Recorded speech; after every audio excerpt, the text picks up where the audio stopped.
بسم اللہ الرحمن الرحیم۔ ہر روزہ سال بھر کے روزوں کے برابر۔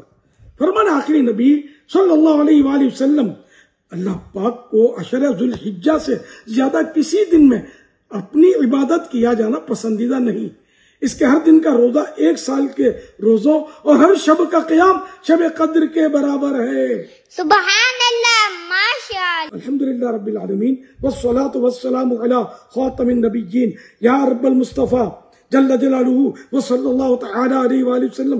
ذو الحج شریف کے شروع کے 9 دن کے روزے رکھنے والوں اور والیوں کو سبز گنبد کے سائے میں اپنے پیارے پیارے حبیب صلی اللہ علیہ وسلم کے جلووں میں شہادت، جنت البقیع میں مدفن اور جنت الفردوس میں اپنے آخری نبی صلی اللہ علیہ وسلم کا پڑوس نصیب فرما۔ اللہم آمین۔ ان کو حج و دیدار مدینہ سے بار بار مشرف فرما۔ اللہم آمین۔ 5 بلکہ 3 روزے رکھے ان کے حق میں بھی، اور جو زندگی میں کبھی ان دنوں میں بیان کیے ہوئے روزے رکھنے کی سعادت حاصل کرے ان کے حق میں بھی یہ دعا قبول فرما۔ اللہم آمین۔ یا اللہ پاک جو کوئی یہ کلپ کم از کم 10 عاشقان رسول کو سینڈ کرے اس کو اپنے محبوب صلی اللہ علیہ وسلم کی شفاعت نصیب فرما۔ اللہم آمین۔ صلی اللہ حبیب صلی اللہ تعالی علی محمد۔